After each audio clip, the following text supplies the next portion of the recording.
So welcome to a new episode of the What Talk. This episode we will be talking about Giro d'Italia, stages, top competitors, teams, and also about our predictions. Yes. For the stages and for the GC and other jerseys. I think it's starting in the 9th, so maybe when this episode goes live, this will already have, the Giro will already have started, but maybe I can see if I can edit it and make it before Giro, which would make more sense.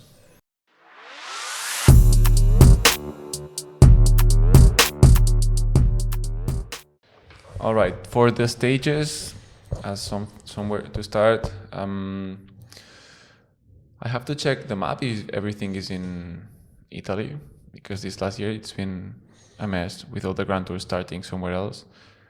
And no, there are 2 stages in Albania, but I don't know which ones. Well, the first 2 ones are in Albania. Yeah, I don't really know why they do that, but yeah, first stage, the profile looks hillier than it actually is, and they do two laps in the same climb. I wouldn't say it's much of maybe it's a good stage for the breakaway.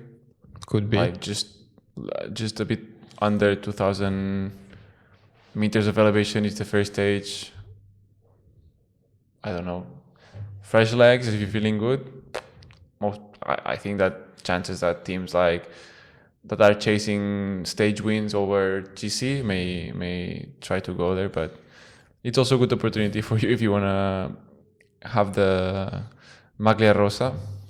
Yes. And that also gives you a lot of confidence boost. Yeah. But it will be really hard because everybody will be so fresh. Yeah. So maybe they don't let the breakaway go just because of that. Would you say it can be a sprint finish? It goes a bit down from the profile last kilometers. It could end up in a sprint, yes. Probably the breakaway. It will be hard to break away. Maybe on the main climb, right in the middle. Yeah. Because it's 13k. 13k, but it's not especially steep. Yeah. So they will go really fast. This is 5%. This is like the climbs in Milan San Remo. They are really fast, most likely at 30k per hour. And there are 2 sprints before. Strange position for the sprints, not gonna lie. Especially that they are like 10 kilometers apart. Prediction for the first stage? Who's gonna win? Hard to tell. I'd say because one of the best teams at sprints are Alpecin, somebody from Alpecin. Vale. Hard to say. I will go with Mads Pedersen. Okay, that's a good pick for the sprint.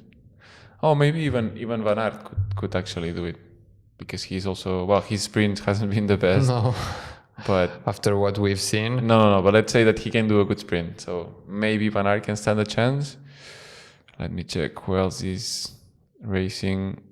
Yeah, I'll go with Van Aert. Why not? Like, he needs confidence, and I'll give him the confidence it's needed. Perfect.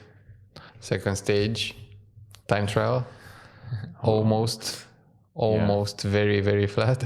140 meters. It's slightly more hilly than the other time trial.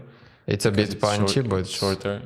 Yeah, but I think Darling has a lot of chances here. I don't know who. Maybe Van Aert, if he's also really in good shape.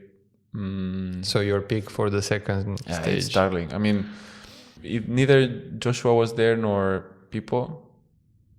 I think it's a bit more. There are more options for those to win, or even Poggi's not there, and Remco. So I would have to go with Van Aert. Oh, Ayuso is also racing, so maybe he can do good, especially on the small climb. But the climb is it's 1.5k. Yeah, 5%. But Ayuso is slightly thin. Roglic could also do good. Would you say Roglic can do better than Ayuso on a TT? They are pretty similar. considering that Roglic is a bit more punchy. Yes. I will go with Tarling. Just yes. because he's... Of course, Starling. Yes. He's gonna end up doing 50k. Yes. And he's the only thing he's doing El Giro for, just the TTs. Yeah. Then we have the first, let's say, stage with decent mountains. Yeah. 3,000 meters of elevation. It's not especially hard, but until the first climb, which is a 4 category climb, it's always up. So the peloton will for sure have a hard pace here. And whoever has the Maglia Rosa, they will try to keep the pace high. So at the same time, taking into account it's the third stage, maybe it could be good for a breakaway. Like if they can make it onto the top of the last climb, then it's just a descent and a false flat, so a TT. So if it's a three-man breakaway, should be enough to do really, really good, and maybe the peloton just doesn't really mind being the breakaway that wins. Yeah, either 2 or 3 in the breakaway, or a single guy breakaway. Depending on, like, if I would have to put my money on someone, depending on how technical the descent is. If it's technical, I wouldn't put it on Roglic, even though he might be the first one on top of the last climb. You think? Yeah. Like Simon Yates is there, Adam Yates is also there. I would still say that Roglic will be on top of the last climb, the first one. And then he would go solo? No, because he's not the best descender. I think that if one of the main contenders makes it to the top, the peloton will try to follow. I mean, unless you are someone who doesn't have much chances to win.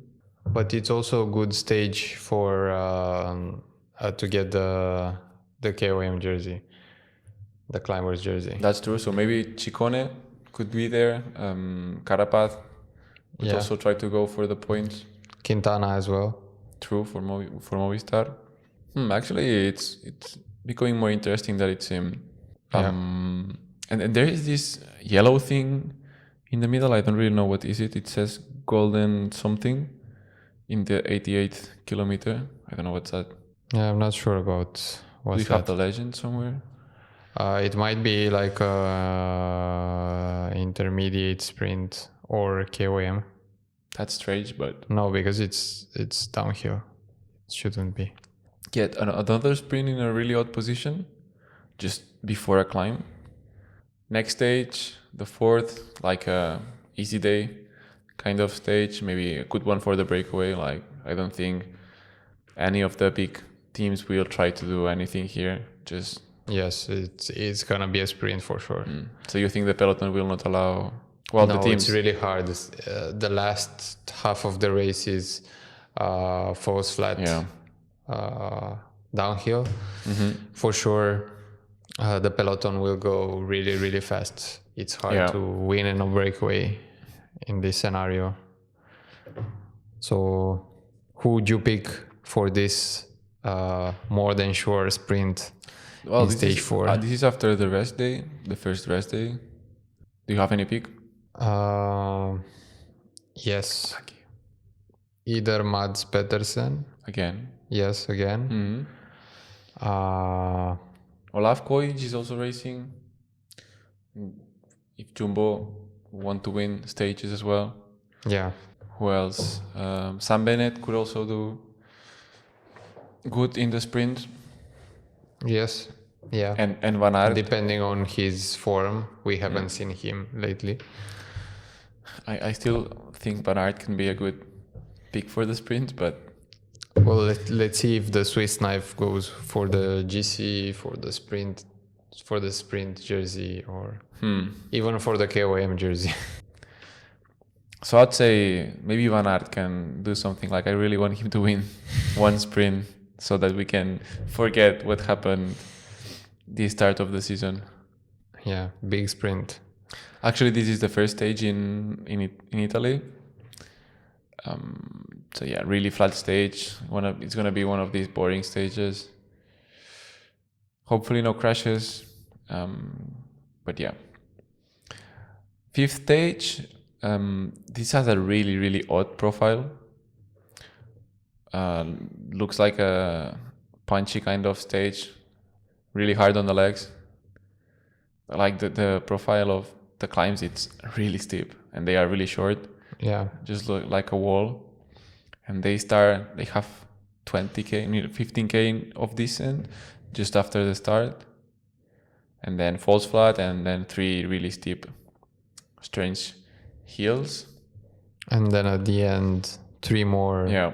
punchy climbs. The finish is uphill as well. So good for Roglic, no? Maybe Roglic, maybe Pidcock as well. True. Because he has his punchy profile from mountain bike racing and cyclocross as well. Doesn't seem like a stage for the breakaway, right? No, I that think would it's be too really hard. hard. Yeah, they will try to control the race for sure. You think? Yeah, like I think you can make some gaps here in the GC as well. But not really big gaps, right?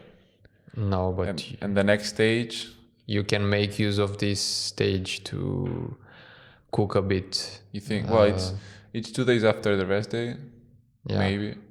But if you manage to do some damage here, maybe in 1 week it will Pay off. Yeah. So it's worth.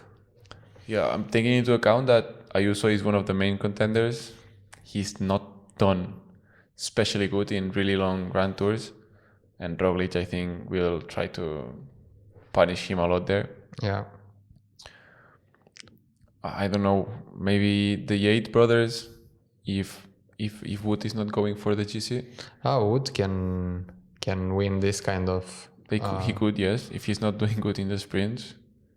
There isn't any other... This suits him really good.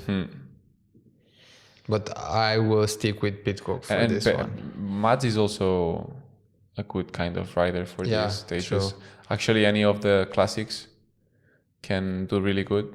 So, but considering 8%... Pidcock is lighter. Yeah. Okay, Pidcock it is. I think it's a good pick. Now, the 6th stage, as I was mentioning, it's not especially hard. Most likely, again, a sprint finish. Yeah. But not until we make it to the falls flat. So most of the elevation is done within 160k, even though the stage is really long, like over 200 kilometers.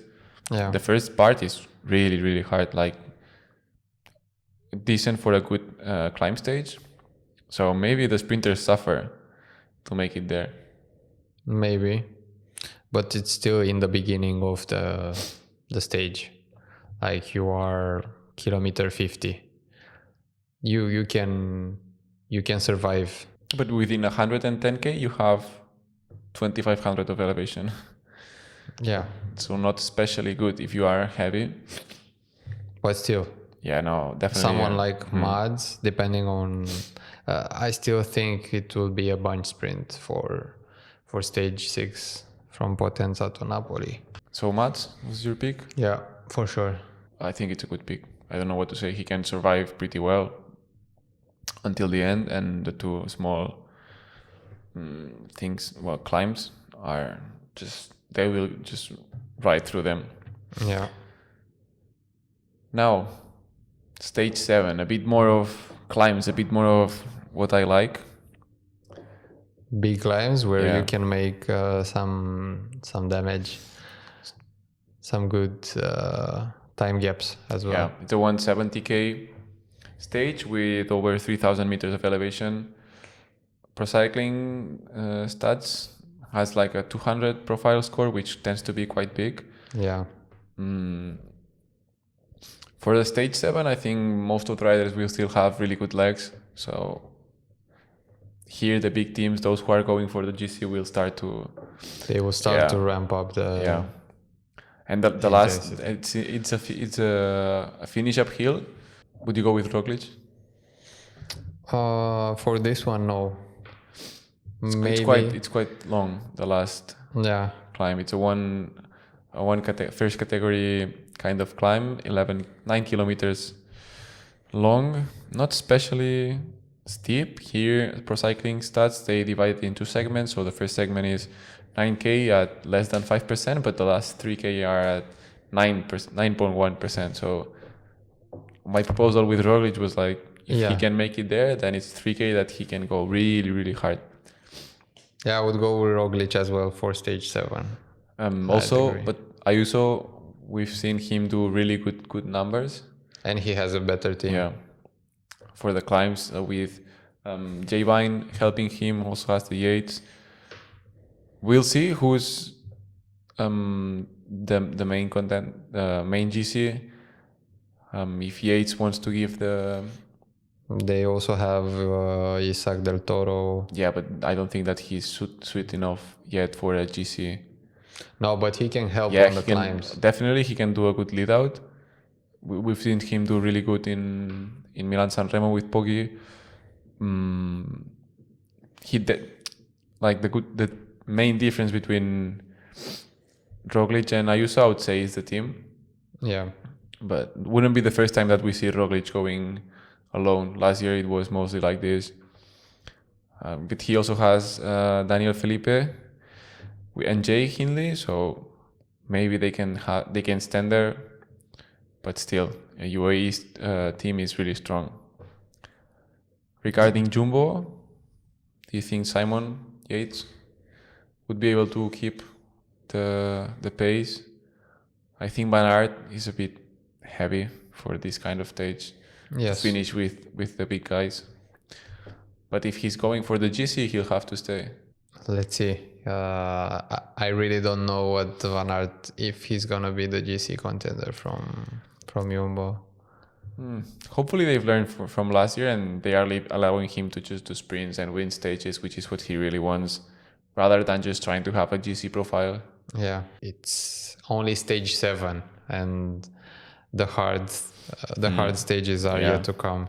Like the next one, which is hard as hell. Like nearly 200 kilometers with nearly 4,000 meters of elevation. Yeah. The climb sounds familiar, but I just don't want to say something I don't really know. This will be really hard. Like it's a 30 kilometers climb at 7.3%. This is going to be really long for the sprinters. For those who don't really like climbing. There's going to be some people who will get trapped during this race for sure, because it's already 1 week. And this is a stage for the big teams. Yeah. Most likely we'll see who makes it. At the end of it, there are 2 small climbs. The first one is not categorized, but from the profile and taking into account the next one, looks like a 4th category, like a small wall. Yeah. And the 4th one is again another punchy one. Honestly, this is the perfect stage for Poggi. With the last 2 climbs, maybe Roglic can do something here. We'll see about the descent, as you said, if it's technical or not, if he can survive or not. But yeah, Ayuso, I think he's also a good contender for this. Wouldn't say it's a stage for the breakaway. It's a really hard one. No. Unless the big teams say, look, the stage is for you, which I would be surprised. Well, after the stage 7, which already had quite a bit of elevation, maybe the motivation drops down a bit for the big teams, but I doubt it. They will try to close the gap, the ones that are chasing the Maglia Rosa. Yeah. And the one who has it, they will try to defend it for sure. Actually, if EF is not going for the GC for whatever reason, it's a good stage for Carapaz. Yeah. And the same I would say for Lidl Trek. If Ciccone doesn't feel like going for the GC, even they decide to go for the stages, actually this is a good stage for it. Yeah. Yeah. And he's a better descender. Next stage, it's the Sterrato one, if I'm not mistaken. These segments are Sterrato, I would say. Just a day for avoiding any kind of crash to just survive the day. Yeah. Maybe it's a good day for the breakaway. No, the big teams will just try to protect their main contenders, and it can, for the breakaway as well, like you said, for someone who has a one-day race type of profile, could suit him really good, like Pitcock or Van Aert. Okay. Or if they are actually going for the stage win, this is really the one for them. It also ends up in Siena, so just like we'll see. Strade Bianche. I don't know if any of the segments it's shared with Strade Bianche. I don't know. So most just of them. I think they should, because it's like pretty close to Siena. I think this is the stage for Pitcock for sure. He already as a revenge. won. Yeah. He also has the off-road skills, like we saw. Yeah, and the descents. And then we go to the darling win again. Yes. Now this is to Pisa. Yeah, insane. This is, I think, that after if it was the UAE tour or the Alula tour, that was extremely flat. This is the closest it gets. Yes. So definitely it's like a darling win.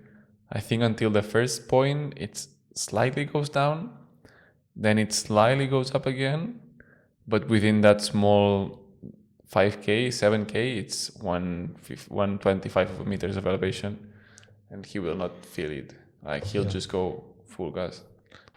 He will probably do like 56 average or something like that. You think? As close to 60? Yeah. Well, I guess it will depend on the weather. It's also short. It's 28k. The first one is shorter. The first one is half of this. Yeah. I mean, I was going to say maybe over 50, but as close to 60. Yeah. Damn. There were some people with radars in the UAE tour, and they clocked him at 65 at some point. He was going really hard.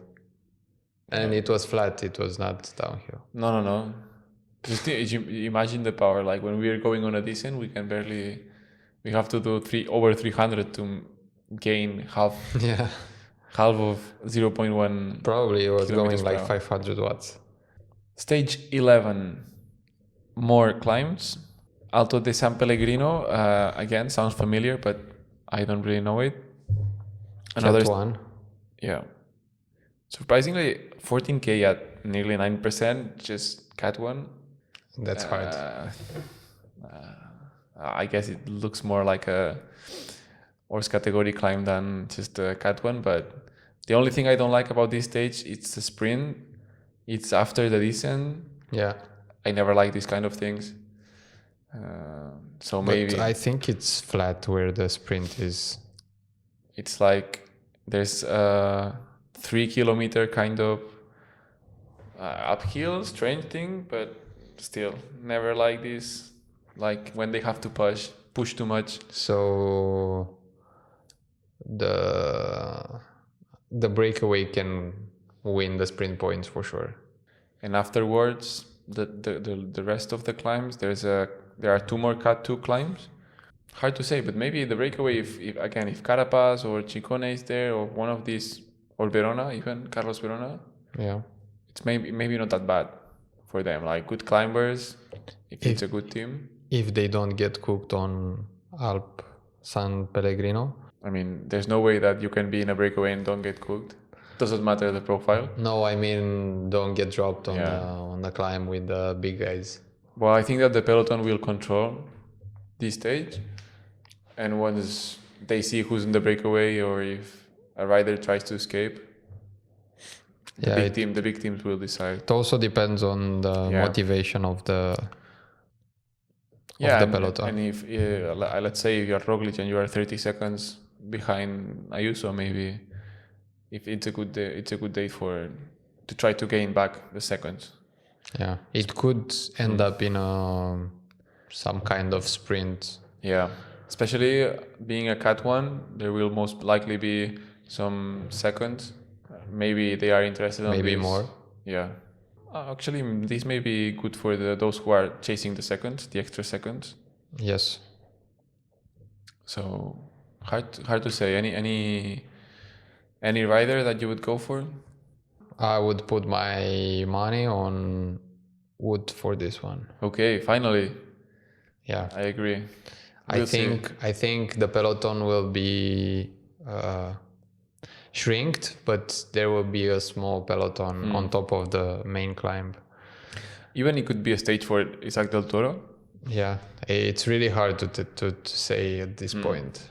I don't know. It's not like a clear ending that would suit especially good rider in particular. Stage 12, again, sprint finish. Actually, this is a half flat, half hilly stage. There are 2 cut 3 climbs and a sprint in between them, and as well another sprint just after the second climb. Whoever has the ciclamino, they will aim for this for both of the sprints and the stage and the stage win. Yes. So rest day for the big guys, most likely. Maybe tranquilo, muy tranquilo. Maybe the KOM wants to go for these 2 small climbs, but most likely there will not be many points. So yeah, easy stage. Even though the stage 13 is also quite easy. Yeah. Mostly flat. Just a few punchy climbs. It will probably also be quite relaxed. People will start thinking about the hard days that are coming from stage 15. So they will go a bit easier with the gas. Yeah, but maybe like if the peloton makes it there and it does not a win for the breakaway, I think Roglic can try to just go full gas last climb. It's 1 kilometer only. At 8%. Yes. It's really short. It's 800 meters. So maybe a sprint uphill. Maybe Wood can do something here. Yeah. Because it's like really short. Yeah. It's less than 2-minute effort. Next stage is also an easy day for the peloton. Hard day for the breakaway, yes. Yeah. Or there are 2 sprints. And for the sprinters. Yes, but it's like only 25 kilometers apart from each sprint. So it's like a sprint and let's say 30 to 40 minutes after they are sprinting again. Enough to recover your ATP PC. Wow, so but if the pace of the peloton is hard, which will not most likely not be. No, they will go chill. So it might even be a good day for the breakaway, actually. Yeah, could be. There isn't any special climb that will be really hard to survive. Maybe the peloton just allows them to have as much time as possible, and if you have a good echelon, it also depends on who's gonna win the intermediate sprints. If the gap is really big between the second and the first and the second one in terms of points, maybe they will let the breakaway win. 15. Monte Grappa. First big climb again. Stage one. Cut 1 feels unfair for a 25-kilometer climb, and here it's big guys day. Yes. And especially after it's the day after the day before the rest day, so they'll go full gas here, which is fantastic. But at the same time, the last week is coming and it's gonna be really, really hard. So we'll see. Maybe they go a bit, because they don't actually have a rest day. They just go easier, but yeah. But I mean, for them it's enough. But it's a really hard stage. It's almost 4,000 meters of elevation. In 200k, it's also really long. So most likely more than 5 hours on the bike. Yeah, and almost half of it is on Monte Grappa in only one climb. Well, for them, 25k at 6%, that should be slightly over 25. So maybe less than an hour. If they are in the peloton, maybe they even go faster. We'll see what's the pace. I think McNulty is also racing. So if UAE wants to bring on the choo-choo, they can go full gas here, and this can be It's also a good a bloodbath. Yeah, it's also a good one for the KOM jersey, I think, depending on who's gonna lead.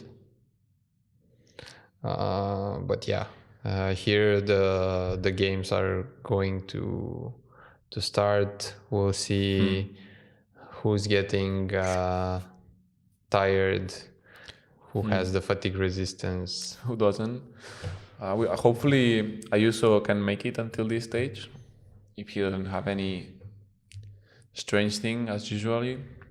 I think Landa, Roglic, and Ayuso, they will stay more or less the same. Do you consider Landa one of the main contenders? Yeah, Okay. But we haven't said anything. it will be in top 3 GC. That's my take. And what if Simon Yates is in a good position? Actually, 25 climb at 6% is not that bad for Van Aert to give some kind of help. They also have Kelderman as well. So actually Jumbo can stay with the big guys. If Simon is in some place to win, he could be in his own as well. Again, maybe there are some seconds that are worth getting, extra seconds, bonus seconds for like Roglic, Ayuso, the GCs. Actually, the thing is that the UAE train is really, really strong. Yes, they have the best team in this Giro, for sure. So yeah, Roglic will have to go on his own, like Landa as well. They will suffer. and Simon Yates, if he wants to be there, then I don't think that if Van Aert is going there for the stages, he's not going to help that much. Like knowing that maybe, I mean, the only best domestic version of Van Aert we've seen it on the Tour. I don't think he'll be willing to help that much in the Giro. Probably not. I don't know if he's coming to the Tour, but I doubt. So probably it's not just a training tour for him. Maybe if he's not doing the Tour, maybe he's doing La Vuelta. Yeah, we'll see. Next stage, 5,000 meters of elevation. This is like exactly the same profile as La Purito. It's 5 climbs.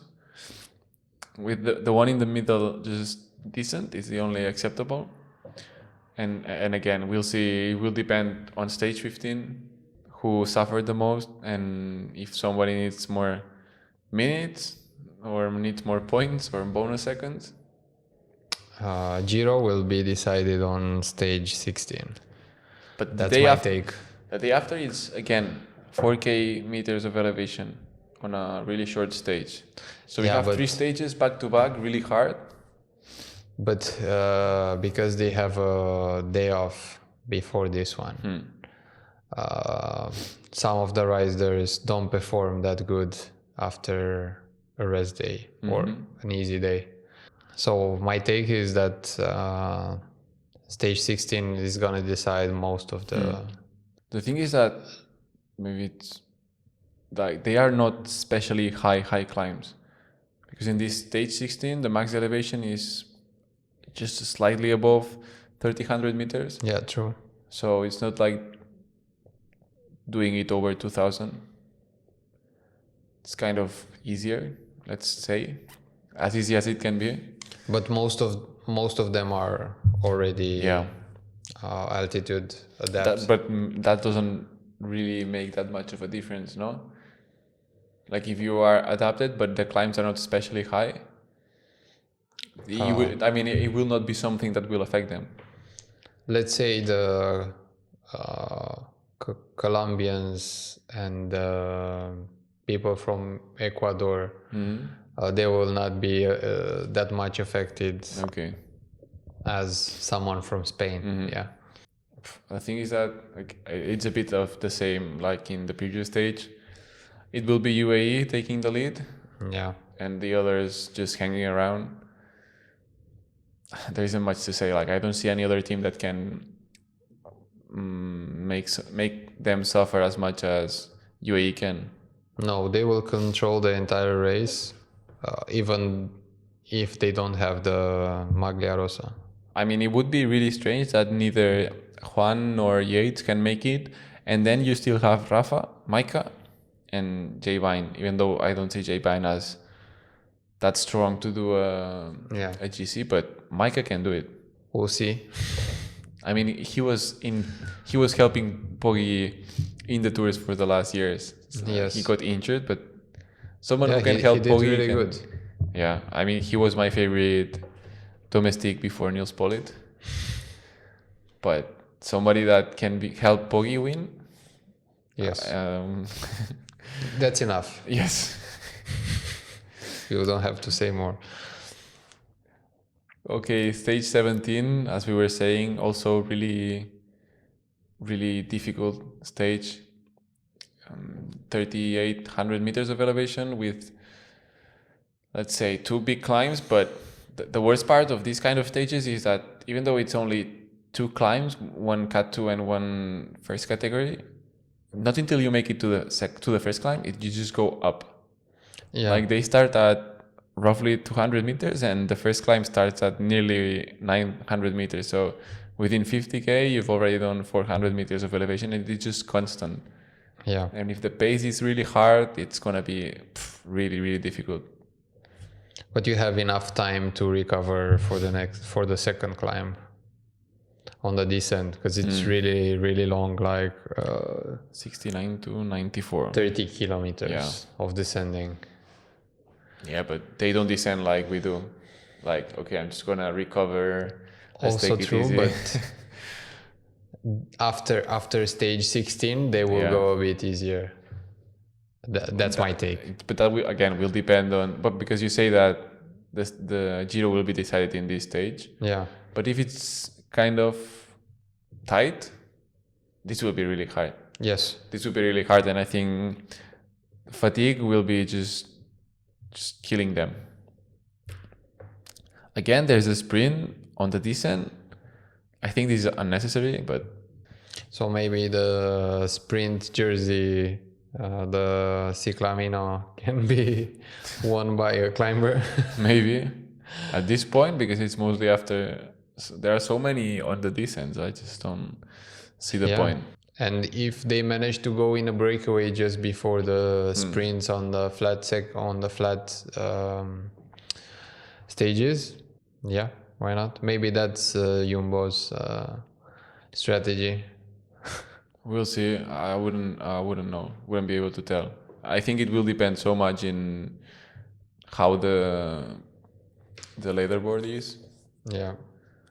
But again, like, what can you do if UAE brings a team of 5 members just made to help the GC and you only have 2? Like, that can really, really stay in the train and really, really just... Because in the end, it's not staying also in the train, but make them suffer. Like, if Juan or Yates can be at any single climb with at least 2 members... Yeah. Mentally, it's really hard. Like, this is what I say about Poggi the 2 tours that he lost to Jonas. It was always 2 or 3 guys from Jumbo and him. Yeah. Like, in the end, it has to be really hard on your head. Like, there's no way you can keep having any kind of motivation. And legs. And the legs, yes. And then it happens something like when they just start pushing you and you think you're stronger than everyone. And after the race, you're 4 minutes behind. Then we have stage 18. Which probably will end up in a bunch sprint. Because even if you do have some gaps with the peloton, there's enough time to catch the breakaway. Yeah. Because it's slightly downhill. They do 2 laps at the last part. But that's slightly downhill. Sprints, right? Yeah. Yeah, it doesn't look like that bad of a stage for a breakaway. Taking into account it's towards the end of the Giro. Also, an opportunity for the GC riders to recover a bit before the last 2 really hard stages. Is it something from pro cycling stats that they don't have horse category? I know the next stage has horse categories. But Yes. this stage 19, like, how come 15K, 16K at nearly 8% it's not horse category? Like, what do you need to be horse category? I think it has to be close to 10%. So it's more about At least 10 kilometer at 10%. I feel like those who are making the rankings are not riding the climbs. Like, what the fuck? Yeah, could be. At least not from a bike. Yeah. Actually, these two stages will be really nice to watch. If the difference in the GC are really big, it loses a bit the essence of these two stages.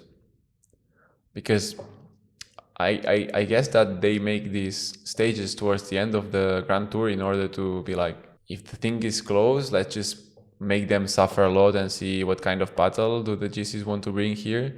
But let's say it's something that's quite spare from, like, the first one has 3 to 4 minutes. You all need to keep the pace to sustain any kind of attacks, and that's it. If you suffer and on the stage 19, and maybe they see you like, okay, now it's time for us to to ramp up. Well, you have nothing to lose as the second or third guy in the GC rankings, so you could go all in. You think the 19th stage? You say it's a stage for Roglic or Landa? Yeah, could be. Actually, the pace can be really hard for the first 4 climbs, and the last one it's a bit of Roglic, I would say. It's not the steepest, but he can set a really, really high pace here. Yeah. And the train will not follow you. If you go alone, you will most likely have to, Juan or Simon or Adam Yates will have to respond to his attack if they are first or at some point close to Roglic. And same for Landa. Yeah, I would say Roglic will take the jersey, if he doesn't already has it, in stage 16 or stage 19. You think there's any chance that the jersey can change his rider? Yeah, there's still a chance, even in the 20th. Yeah, I just hope that there's a bit of gravel as well. I think this climb, the Col de Finisterre, it was, do you know there's one guy from UAE that's called Pablo Torres? Yes. I think he has the KOM of this climb. Okay. Last year in Tour de l'Avenir, he did like 6 watts per kilo for an hour. Vale. Last stage of 7. So after 7 days, he did just 1 hour at 6 watts per kilo at 17 or 16, I think he is. And I think it's this climb. And the previous one who had the KOM was Froome, I think, if I'm not mistaken. But maybe I'm just completely wrong. Yeah, that's my worst nightmare of a climb. Yeah. And even if it has gravel, it's like mixing two things that you definitely don't like that much in the same thing. So yeah, really tough stage. And yeah, most of the riders will be already willing to finish this and go home. And the last thing, Carmen. Yeah, Mari Carmen. At the same time, the finish, it's not the best for Roglic because it's only 4%, but it gets steeper as it goes. But even if Richard Carapaz is feeling good and he's in the breakaway, can try to win the stage, any kind of climbers, Nairo as well. Yeah, maybe it's one for Quintana as well. Yes. And sadly, we finished the Grand Tour with a very odd finish. It's like they do so many laps in so many places. They end up doing 140K with less than 2,000 meters of elevation, but yeah, sprint finish as usual. Nothing to change. We'll see who has won here, both the Marga de Chiclamino and the green one. I don't know the name. This is just a festive. Yeah. unless stage. someone crashes, like Yeah. Roglic. No, but yeah, hopefully most of the riders can make it here, and It will be really good for the public because you get to see yeah, them multiple times. that's actually a good point for the laps. So yeah, that should be for the first Grand Tour of the season. So if we had to choose the winners for every category, every jersey. Okay, so we have. Would you? So let's say the categories like GC, obviously. Would you say time trial as a category as well? Vale. Yes. Right. Then Ciclamino and Yes. the green one. What's the name of it? Climber's jersey. Okay, KOM jersey. I like it. Let's start for the sprinters one. For the sprinters, it's really hard to say. I would say for first half of the of the tour of the Giro, it's gonna be probably Mads. Mm-hmm. And for the second one, if he doesn't manage to keep it, it will be someone that we don't expect because the sprints are after big climbs or. Actually, it's not that bad for Olaf as well. Olaf Koic from Jumbo. Yeah. Maybe Wood. We'll see how he does. They will try to get as many points as possible in the first days. Because the other ones are a bit odd. Yes. Okay. But I will keep Mads as my prediction. Okay, I like it. I think I agree with you. But just to differ, I'll say Olaf. All right. Time trial. Easy. It's only two stages, and we both said Joshua. Yeah, two times. If he can make it, I think it's pretty easy one. KOM jersey. Let me go through the best climbers according to Pro Cycling Stat. He goes with Romain Bardet, Primo Roglic, Nairo Quintana, Adam Yates, Landa, Maika, the other Yates brother, Jacob Fuglsang, Wilco Kelderman, and Wout Poels as the top 10. But there's also Carapaz, Damiano Caruso, Bernal, Giulio Ciccone, Jay Hindley. So hard to say. I would say Ciccone or Carapaz.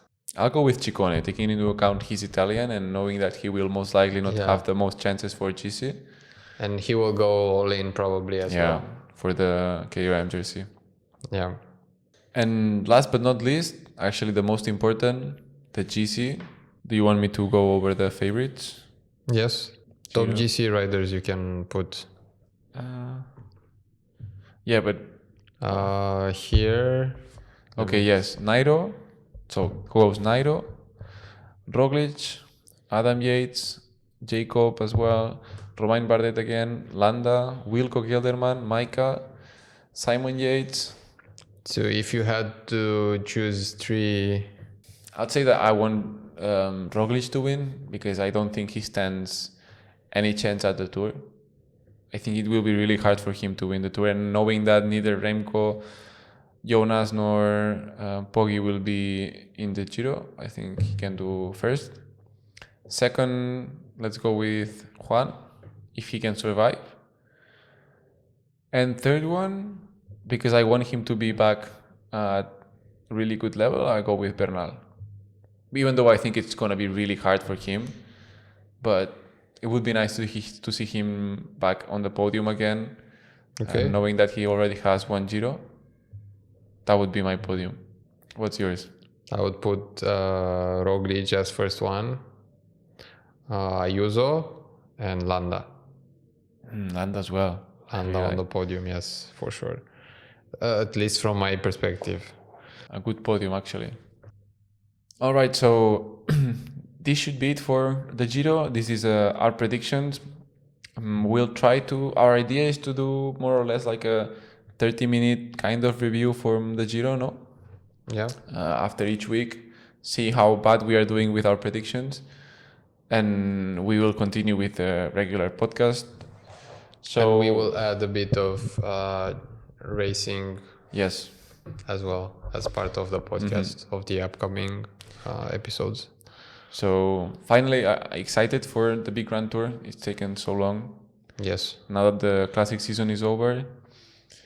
So yeah, as usual, like and subscribe if you are not yet subscribed. And we'll see you in the next one. Adeu. Adeu.